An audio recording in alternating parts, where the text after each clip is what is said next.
Welcome back, America. I'm Hugh Hewitt inside the Beltway on 12-12-22. Joined by Congressman Khanna. He is back after our last conversation was in April. Congressman, welcome back. Good to have you. Good to be back on the program. Now, I already played for the audience your interview with Maria Bartiromo yesterday, so I'm not going to cover the same ground that you covered with her, or at least in the same detail. And I know in our April interview, we covered the Hunter Biden story, and I've known for a long time you thought the censorship there was bad. We covered China as well. I want to dive into a couple of different aspects of that if I can, and start with Sure. Twitter and then move to China. On Twitter, do you think the stories we've seen thus far, the Twitter files, is the tip of an iceberg, the beginning of an avalanche, or are they going to be one-offs in your view? I think there is a systematic issue, obviously, at Twitter, and the issue is that they have been suspending accounts and content without transparency. Now, let's be clear. This has happened both to some accounts on the right and accounts to the left. And I think that the important thing is to have full transparency, to understand why they are making some of these decisions, and also to have a recourse for appeal in the future, which is why I've spoken out. Now, Congressman, I want people to remember you are a Yale Law grad, you're a federal court clerk, an O'Melveny lawyer. You actually know when you talk about the First Amendment that what that means for a company protected by Section 230. It's not state action, it's getting awfully close. Are you concerned that members of the government met with Twitter on the subject of what they would and would not moderate and how they would do so? Well, I think we have to have all the facts, and we should have transparency. But Hugh, here's the thing: a lot of the easy attacks on my op-ed or what I say is, "Oh, Twitter is a private actor; the First Amendment doesn't apply," thinking that I haven't thought of that obvious point. The reality is, yeah, technically, Twitter isn't bound by the First Amendment, but they have a huge say over public discourse. And the point is that they should look to the First Amendment principles for deciding how to run their public sphere. Look, techies, they're great. I love them. I represent Silicon Valley. But they've been thinking about the balance of free speech for maybe 10 years, 15 years. There are jurists in this country who have been thinking about these issues for 200 years. And we have the greatest First Amendment jurisprudence in the history of humanity. So why wouldn't you look to those principles as you structure a public square? I think that is exactly the right answer. Even without getting into whether or not it's government action per se, we have a public forum, a limited public forum, and a non-public forum set of rules that Twitter could, any online people could adopt, and they actually make sense, don't they, Congressman? They do. I mean, look, this has been through blood, sweat, and tears, the jurisprudence of our country. And by the way, a lot of the strongest First Amendment principles, as you know, Hugh, came about during the civil rights movement because it was actually, frankly, racists in the South that were appealing to defamation laws to shut down civil rights activism. Guess when another time that strong First Amendment was defended in this country? During the Vietnam protests, because a lot of people were trying to shut those down by an appeal to defamation.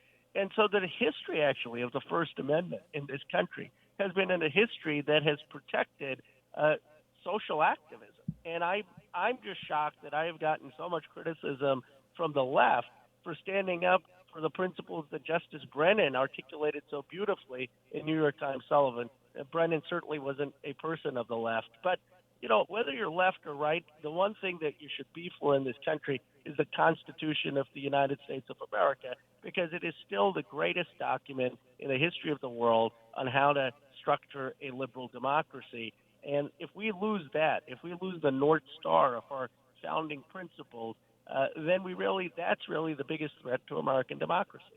Now, I want the audience to know this is an interview, not a debate. So I'm not going to say to Congressman Khanna, oh, Brennan was a lefty. And I'm not going to say I think that the right was more censored than the left. I'm not going to argue. I just want to hear his point of view. And that's what I want Twitter to do, is to make sure that responsible points of view are out there. Can you find readily, Congressman, mainstream legacy media coverage of the Twitter files? Because I can't. I have not been invited actually to discuss this that much. I mean, CNN has covered it. So actually, Aaron Brunette had a segment on exactly this issue, and I've been on CNN a number of times. But Hugh, you raised something I think that is a important issue, and that is that in this country we're having two different conversations. Half the country is focused on the Twitter files and whether free speech was suppressed, and that's the biggest story. The other half of the country doesn't even know that that conversation is going on, and this is a challenge. Whatever your political persuasion, if we're not even having the same conversation in the country, that is a huge issue because you're just not being exposed to what the other side is thinking. It is one of the reasons that I go on Fox News. It's one of the reasons I come on shows like yours, which I've always found very fair. Because what's the point if you're just talking to people who happen to agree with you or share your own worldview? Yeah, Disraeli articulated the two nations problem 200 years ago, and we've got to worry about the two nations problem, but not by wealth, by political division. Congressman, have you talked to Elon Musk since he took over Twitter? I have talked to him twice, and I talked to him around the time he took over Twitter. But the conversation with him that I had at the time was much more on American manufacturing, what his ideas are to make sure that we bring production back to America. Tesla is in my district, and my conversations with him have been focused on that. I have not discussed Twitter with him because the last time I spoke to him, I think it was just in the works, and it wasn't clear whether he was actually going to go through with it or not. Do you think he's doing a good job transitioning the company to a private ownership as opposed to publicly traded? I've joked as shareholders are happy. Obviously, they got a huge payout, but the point is, I think the jury's still out. And here's what I say: I am for the point of free expression of ideas that he seems committed to. I am for eliminating bots that he seems committed to. And then I've seen statistics on both sides. Some statistics I think Adam Schiff put out saying all of these hate speech, anti-Semitism, racism is up. Elon is saying, no, I'm not for hate speech. Those statistics are down. So I think, you don't want to be discriminating against viewpoint, but there's, in my view, it's perfectly fine for Twitter to take down accounts that are simply trafficking in hate. And I guess my point is let's see over the next couple months if hate speech and those kind of accounts are down or not down, and base that on fact and have transparency. What you have right now is I don't think people have actually even done the research. Those on the left are saying it's up, and those on the right are saying it's down. How about data and actually seeing what happens? Yeah, three questions left, and then let's move to China. First one is Jack Dorsey testified, as did other Twitter people. Do you have concerns that they were not forthcoming in that testimony, whether intentionally or because they simply didn't know what was going on in the company? I'd be very surprised if Jack was not honest. I know Jack Dorsey much better than I know Elon Musk. I've known him for years. Not well, but being from Silicon Valley, I've known him. He has actually always cared about free speech. It seems to me that some of the things actually happening in that company were happening without his knowledge.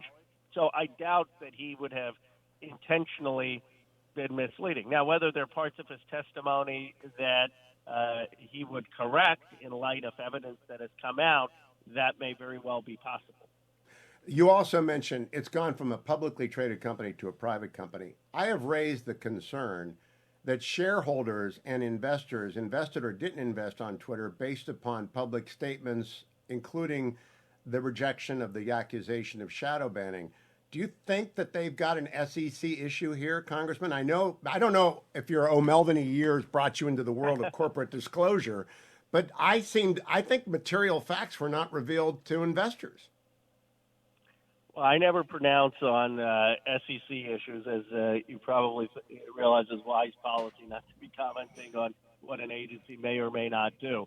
I would just say that Twitter should make sure that their statements and their policies are consistent with what they're representing. But one thing I'll say, because I want to challenge your listeners, and I know that there's some conservatives who listen to this, is if you're for free speech and you want to make sure that speech is truly hearing all points of view, the important thing is to speak out not just when conservative voices get banned, but also if there are liberal voices that you dislike that get banned, and to be consistent. And I actually think a conservative would have a very strong case if they say, look, here's an example of a conservative being banned. Here's an example of an activist we disagree with on some human rights issue being banned. Now, they may think there are more conservatives being banned, but, the time that is difficult is when you stand up for free speech of someone who you disagree with, not someone you agree with. I did that for Erwin Chemerinsky when UCI attempted. So did the very controversial now law professor John Eastman when University of California, Irvine wanted to fire Erwin from being their dean. Eastman and I and other conservatives stepped up for him because it's one rule for every dispute. One rule out of concern are free speech and academic freedom. Now that I brought this up, I want to transition to China by using big tech. Former National Security Advisor Ambassador O'Brien often comes on the show and says, we cannot injure big tech or we will lose competitive advantage with China. He also, as does Secretary Pompeo, said, we got to get TikTok under control. This is a great jumping off space to say we need Twitter in order to get rid of TikTok. Am I right about that?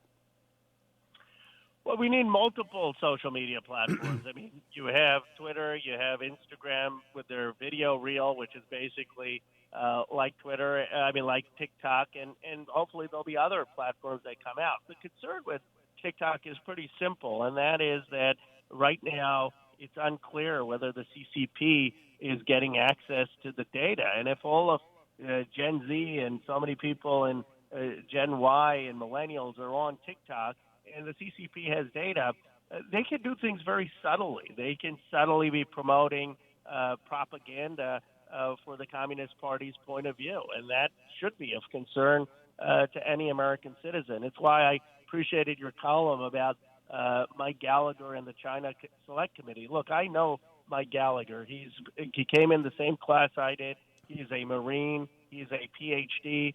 We often have vigorous disagreements on the Armed Services Committee, but he's a patriot, and his sole focus has been the United States security vis-a-vis China. And so I think he's a superb choice to head this select committee. He won't make it partisan, and examining issues like TikTok is exactly what he'll do. Yeah, I listened to you tell Maria Bartiromo that you liked this election. Would you be willing to serve on the China Select Committee? Absolutely. I'd be honored to serve, and I've expressed that interest to Hakeem Jeffries, of course, who is our leader. And I know other Democrats, by the way. I don't want to reveal their names publicly because they may not want to, who'd be eager to serve on that committee. I think Mike Gallagher's appointment gives a confidence to a lot of us on the other side that is not going to be just a partisan thing. I mean, Gallagher came to Congress in part to tackle the China challenge. He's not looking at this from a cycle or a presidency. He's looking at this as a generational challenge. And when we've done significant things in this country, it's been because both parties have agreed. And this is an area that should not be politicized. I hope this committee stays away from the left or the right politicization because it is crucial. Would you be willing to serve as ranking member? That's a huge burden. I'm just wondering if that's consistent with your obligations right now. Look, that's for Hakeem Jeffries to decide, and it's, of course, for the leaders to make a decision. But I fundamentally believe in the issue of China being critical to the United States, and so I'd be open to it. And let me tell you what I think is the biggest issue with China. It's not just the national security. Our trade deficit with China has gone from about $80 billion a year in the 1990s to $400 billion a year. We've lost steel production. We've lost aluminum production. We've lost paper production.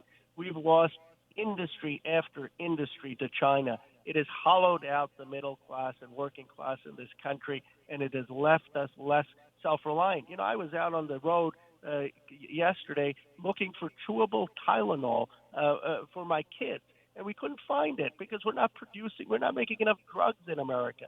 We ought to have a goal to have a trade surplus in this country again. We ought to have a goal to reduce the trade deficit with China 10% every year. And those are issues that I'd like to bring up in the committee.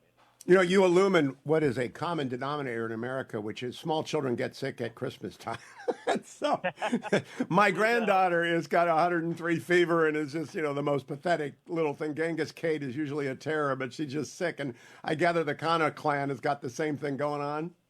We're finally, I think, out of it. But it's been a tough, I think part of the challenge was that with COVID and the shutdowns, I think some of the kids, they didn't get exposed to the typical viruses and colds. And so it's been a challenging school year. But fortunately, we're blessed and our kids are healthy. And that's obviously the biggest thing. Let's go back to China. Governor Larry Hogan last week banned ByteDance, TikTok, and some Russian apps as well. Do you approve of what he did? I understand what he did. I mean, I'm open to that as a solution. Now, if there are ways that we can ensure that the data is in the United States and not going to CCP, that's a possibility. I actually thought President Trump had a good idea on this, which is to get them to sell TikTok to an American company. And ideally, if we could do that, that seems to be the best solution, because there are a lot of people on TikTok. There are millions of people, and just stopping it cold turkey, I don't think is going to work. But the question is, how do we make sure that data isn't getting to the Chinese government? Now, I don't want to be paranoid, but I have warned my kids and my grandkids, don't put it on your app because you're just going to build a dossier on your likes and dislikes, where you've been, who your friends are. And if the CCP indeed does get the data, does that concern you that we've got a kind of Stasi-like super surveillance going on via TikTok? It concerns me, and it concerns me. Look, you're smart to give your kids or grandkids that advice just in general to be concerned about surveillance. But it concerns me less on the sense of the individual. I think, the idea that the CCP is going to be dictating surveillance of Americans is possible, but I have enough faith in our country's law enforcement and constitution. But here's what concerns me, is that they're going to build social profiles and that they're going to try to subtly influence people's opinions, and that they're going to start to put out propaganda that the Chinese way is a superior way than a democratic free enterprise system, which is totally hogwash. But that's what concerns me, is that what are they going to do? What videos are they going to upload? What censorship are they going to have of human rights activists? What propaganda are they going to have to further their way of life? And why would we want that when the American way, in my view, objectively, is a better place for human freedom and human flourishing? And look, there's a reason that millions of people around the world, whatever you think, I'm for secure borders, but when you look at an objective fact of why the American system, in my view, is still the best in the world, it's pretty simple. There are millions of people who want to come to the United States of America every day. And my parents came from India in the 1960s. There are not millions of people who want to go to China. I mean, that's just a fact. And there's a reason people want to come to America. It's because we still have the best system, despite all our flaws, around the world. What is that makes it the best system, Congressman?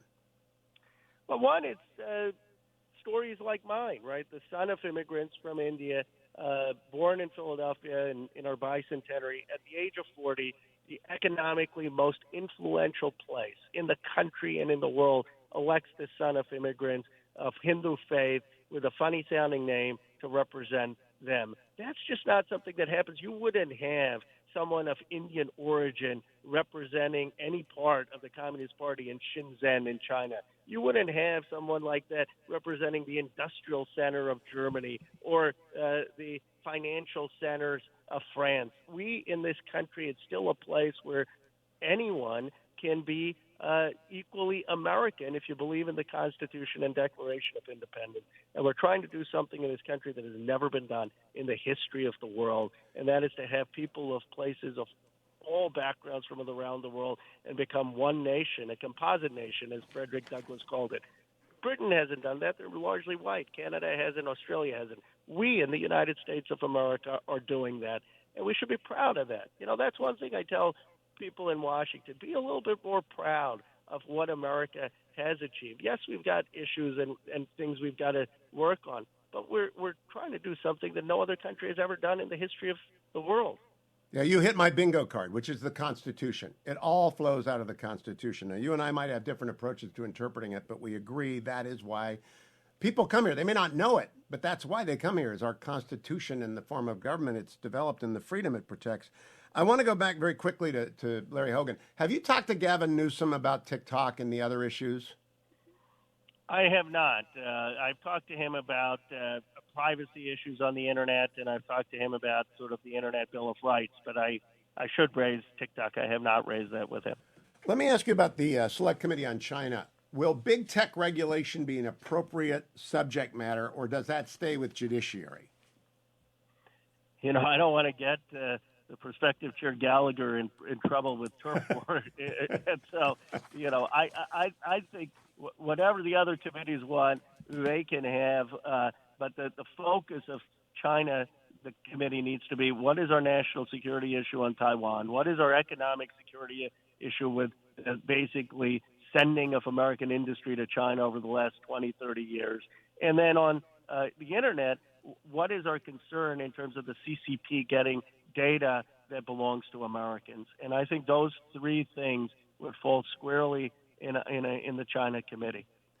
Also, Congressman, does espionage fall into there's a key thing here I want to articulate it early and often.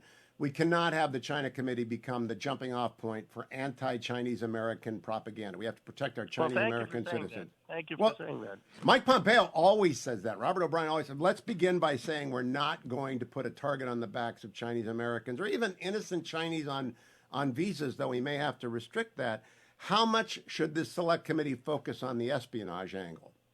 Well, I think the balance is important. Look, I've had conversations with Condoleezza Rice because she's up at Stanford, and she said it's a great thing that a lot of Chinese want to immigrate to the United States and create their companies in the United States instead of China, right? I mean, the fact Eric Yuan, that he created Zoom in the United States of America, is a good thing. The China has got a brain drain of talent, and we're getting that talent, and that's what allows America ultimately to succeed as we get people from around the world wanting to come here. And that we have to always, in my view, stand for that. It's a core value of mine. It's a core value, I think, of our founding.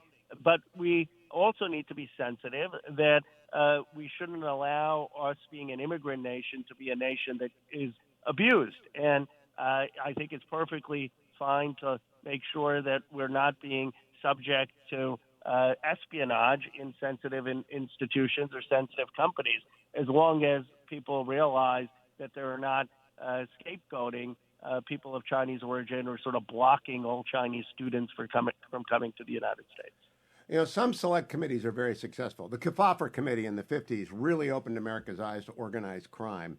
Do you think this select committee could really play the same sort of role in defining and outlining and making understandable the China challenge? I do. Another select committee just was the one, covert operations. I forget which one, what that was called. Church committee. Church committee. Yeah, church committee. Yeah, it was a huge one. Look, I think this can be a significant issue for two reasons. One, it's one of the few places that are truly bipartisan in this country. I'm doing a bill this week with Marco Rubio about bringing back supply chains and what we need to do. The CHIPS Act, which is bipartisan, which I helped co-lead, was all about this. So I actually think this is a committee that can be bipartisan.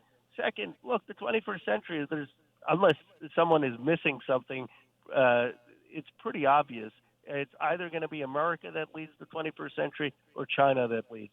And I want to make sure it's America that leads, not just because I'm American and obviously want to root for the home team, but because I believe our fundamental values of being a immigrant nation with free enterprise in a constitution and a liberal democracy are far better than an authoritarian system that China has.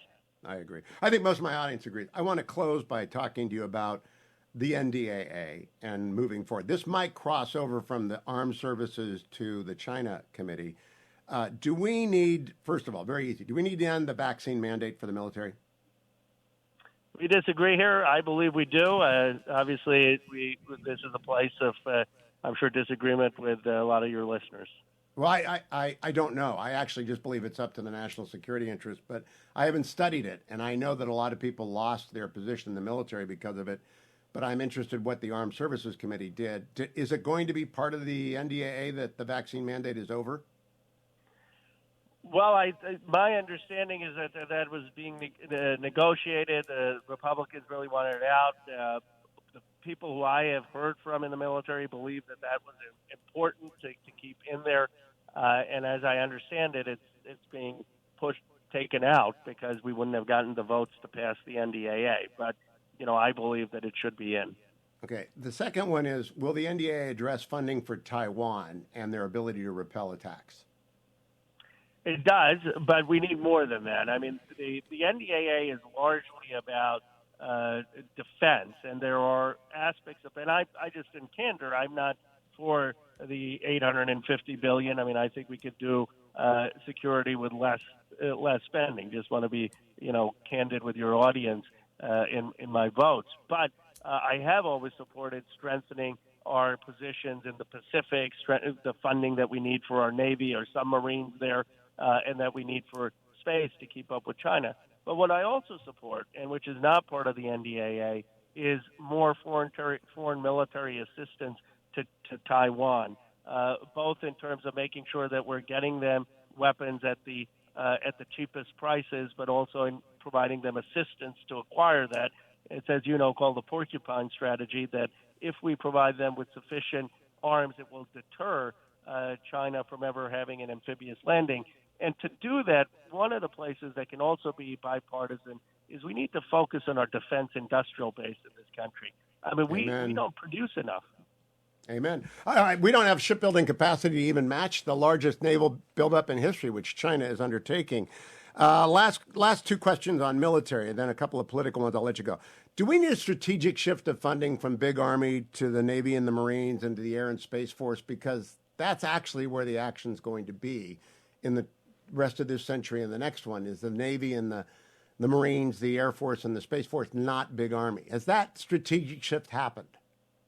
I think it's happening. I agree with you on the submarines. I agree with you on Navy. I agree with you on space. And I would look at AI and drones and machine learning and cybersecurity and a lot of the technology that also is going to be needed. And the challenge for us is not just to come to Washington and spend more money. The challenge for us is to figure out what is the national security strategy of the 21st century look like. And that's, again, a place where there could be some bipartisan consensus, even though Mike Gallagher and I may disagree on what the top line number should be. Now, within my audience, I know there's big disagreement between where I stand, which is fully funding Ukraine and everything they want and need and must get, and some members of my audience, I don't really actually think it's much larger than 5 to 10% of the Republican Party, who want to stop this. Where do you stand, Congressman? I'm for funding Ukraine. I mean, look, they're standing up against an authoritarian dictator who is trying to march to get more territory, and you have to stand up for a nation's sovereignty. I think this is a place that President Biden has done a good job. He has not escalated beyond what is prudent, and he has been providing unified Europe in standing with Ukraine. I voted for every aid package, and I continue to plan to support the aid. All right, I want to finish with politics, Congressman. When I read Dignity in the Digital Age, I thought not only was it a very good book, by the way, it'd make a great Christmas present for anyone who's listening or reading this, Dignity in the Digital Age. Well, no, people got to get smart on this in a hurry. I'm assuming Senator Feinstein is not going to run. And I would like you to share my assumption, then tell me if she doesn't, will you run for her seat? I'll look at it, but, a couple points. I was joking with someone. I said, now you could be famous out of the House of Representatives if Elon Musk leaks your emails. But I think I represented a remarkable place, in my view, which is the heart of Silicon Valley. And my whole focus ultimately is how do we bring prosperity and production across this country. So I love what I'm doing. Now, obviously, a Senate seat is something I would look at, and depends who else runs. But the challenge for me is I actually really love what I'm doing right now. And I have this counterintuitive view of politics that the old rules don't apply. It used to be that to be a national figure, you had to be a governor or a senator for many years. And look, we've had Obama and Trump and Buttigieg, and I just think what matters today is what's your vision and how do you get it out there. Well, I agree to that, but would Adam Schiff getting in deter you from getting in? Well, Schiff is definitely running. I've had people who've called me from my own district saying, Adam's already asked you for our endorsement. I said, the new term hasn't even started. So we'll see. I mean, I think it depends on who else runs. I don't think it's about who else runs in terms of my decision, but more figuring out how I want to serve and whether that's a race I want to do. Well, I'll come back to that and how you want to serve. And one more question, but very specifically, Katie Porter is exploring it. She raises a fortune. Would she push you out of your consideration? Would that close the door if Katie Porter and Adam Schiff both say we're running? No, it would not. But they both would be, of course, formidable candidates. They'd, especially, in a state like California, and they're colleagues. We work together. I respect both of them, and certainly, But it's early still. I think in the next few months we'll have a sense. Well, that leads me to my last two. It's interesting that you mentioned Pete Buttigieg to me. I heard that. Are you considering running for president? No, not in 2024. I'm fully behind President Biden, and I expect him to win the nomination, and I think he will be reelected. Though I think the same people who are saying, if the Democrats have if the Republicans have a great midterm, the Democrats are done in 2024. I disagreed with that, and I think I'd be cautious to saying just because we had a great midterm or a very good midterm that somehow 2024 is a lock. I think we've got to earn it over the next 2 years. But if he decided not to run, would you look at it? For me, I'm still building. Honestly, I don't think 2024 is my year. My focus is really on a very simple thing: economic patriotism. How do we bring production back to America and prosperity in places that have been left out? And I think I have an economic understanding of the new technology that will allow new manufacturing to happen, and a vision for that. I want to build it out and have some more wins under my belt. All right, so let me conclude by talking with you about that national platform. You don't have to be a governor, you don't have to be a senator, but you do have to go in harm's way of the media. You do that. I mean, you go on Fox, you come on my show, you go on civilized places which are predominantly right-leaning. What is wrong with the rest of your party? They don't do it. Adam has never been. I see Adam in airports. He talks to me. Katie Porter is my old congresswoman. They won't go, even in harm's way of a civilized conversation. Does that ever come up in the conference? Well, look at my Twitter feed after my interview with Maria, and maybe it'll happen after this interview. And I get attacked vociferously as selling out, as giving a platform to the other side, as if you need me to come on for your own ratings. Give me a break. As if Fox News needs Ro Khanna on to be a platform. And so there's a cost that people face when they do this. But ultimately, I believe that what matters is leadership, and leadership is standing true to your convictions. I don't come on your show and say, I'm not for cuts in a defense budget. I take the same position. Every position I've said on your show, I would go and say on MSNBC or the left show. But if you're not willing to take the fire in an ordinary conversation, then how do they expect leadership? And I just think this country craves leadership. So we'll see. I mean, I want to follow up on that, Congressman, because the negative externalities of going across the ideological border are obvious. You mentioned Twitter feeds, threats, notes, things like that. But it's very difficult to measure the upside of doing that, which is good for the country. And I think it's good for the politician as well. Not just to sell books. That's why Secretary Clinton came on, Secretary Kerry came on. They were selling books. But I think it's good for your political future as well if people in the middle right, center right, and even conservatives say, well, in the jungle primary California has, we're going to get down to two Democrats, and I'm going to pick on Khanna because at least I've seen him before. Doesn't that work?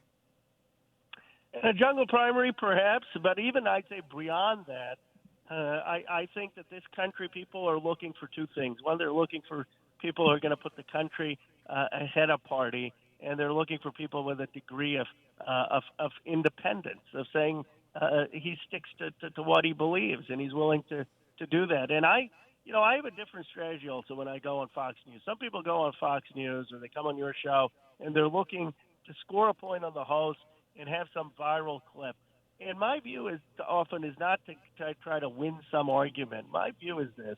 I'm fine if at the end of the day people say, I'm not going to vote for Khanna. I don't agree with him on Medicare for all. I don't agree with him on his view on a $15 wage. But you know what? He's a patriot, and he'll listen to me. And I think he's a decent guy.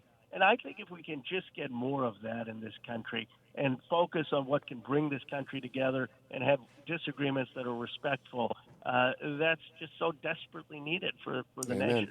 Okay, very last question. It's out of left field or right field. I don't know. It's just out of the norm. I don't know how Hindus deal with the Christmas season. I know how my Jewish friends do. They've got Hanukkah, and they sort of merge the two. What do Hindus do in the Christmas season? We've got more Christmas spirit than everyone.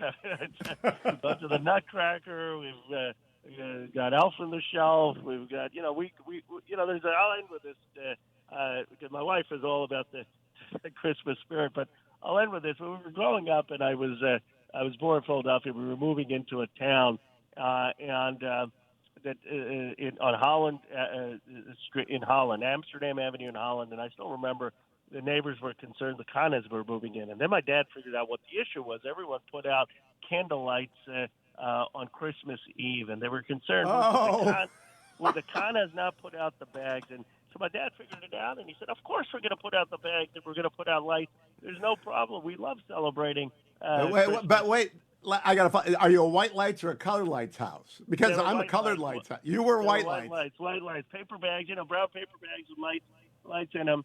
And I think that's what we've got to get to. And then we'd celebrate Diwali, and we'd have the neighbors over, and some of the neighbors came. But it doesn't take anything away from being of Hindu faith to celebrate Christmas, to recognize that that's a holiday that means a lot. Now, if someone told me, Ro, you've got to go convert your faith to go serve in the United States Congress, I'd have a big problem with that. But we've got to have a sense of some of the traditions and the heritage that make the American story. And I've always grown up celebrating it. I love it. It's a great time of the year. Well and truly said. And on that note, have a wonderful holiday season and a great start to your New Year, Congressman. Keep coming back. Merry Christmas. Thank you. Merry Christmas.